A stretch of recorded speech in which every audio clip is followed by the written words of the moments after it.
এক সময়ের প্রাণবন্ত সিন্ধু নদ আজ প্রায় পানিশূন্য। নদীর ধারে ক্ষেতের পর ক্ষেত চাষাবাদের জন্য পানির আশায় তাকিয়ে আছে। পাকিস্তানের দক্ষিণ পূর্বাঞ্চলে সিন্ধু নদ ঘিরে নির্ভর করছে হাজার হাজার কৃষকের জীবন জীবিকা। কিন্তু এখন নদীর বুক ফেটে গেছে। চাষাবাদের জন্য ক্রমেই কমছে প্রয়োজনীয় পানি। চাষাবাদ বাঁচাতে মরিয়া চেষ্টা চালাচ্ছেন তারা। থামানো যাচ্ছে না শুষ্কতার করাল ছায়া।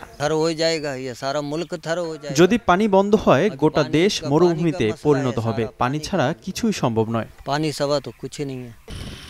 প্রচণ্ড গরম আর ফসলের তীব্র পানির সংকটে কৃষকেরা রোপণ, আগাছা পরিষ্কার, কীটনাশক ছেটানো সবই এখন নিরর্থক মনে হচ্ছে তাদের কাছে। পানির অভাবে শুধু চাষই নয়, খাওয়ার পানির সংকটও আসন্ন। গ্রামের মানুষজন নদের তীরে থাকা প্রতিটি ফোঁটা পানির জন্য লড়াই করছে বলে জানান কৃষকেরা। নারী শ্রমিকদের প্রতিদিনের জীবনেও ফুটে উঠছে সংকটের চিহ্ন। দৈনন্দিন জীবনের প্রতিটি কাজই ব্যাহত হচ্ছে পানির অভাবে। পাকিস্তানের সাবেক পররাষ্ট্রমন্ত্রী বিলাওয়াল ভুট্টো জারদারি জানান, সিন্ধু পানি চুক্তির মাধ্যমে পাকিস্তান তার কৃষির জন্য প্রয়োজনীয় ৮০% পানি পেত। সেই চুক্তি এখন ভারতের সিদ্ধান্তে ঝুঁকির মুখে। সিন্ধু পানি চুক্তি বাতিল মানে ভবিষ্যৎ প্রজন্মের জন্য নতুন সংঘাতের দুয়ার খুলে দেয়া। সিন্ধু নদের পানি নিয়ে ভারত পাকিস্তানের টানাপোড়েন নতুন উদ্বেগের জন্ম দিয়েছে। পানি প্রবাহ বন্ধের ঘোষণা কেবল কৃষকদের জীবনকেই নয়, দক্ষিণ এশিয়ার দুই পরমাণু শক্তিধর দেশের ভবিষ্যৎকেও অনিশ্চয়তার মুখে ঠেলে দিচ্ছে বলে মনে করেন বিশেষজ্ঞরা।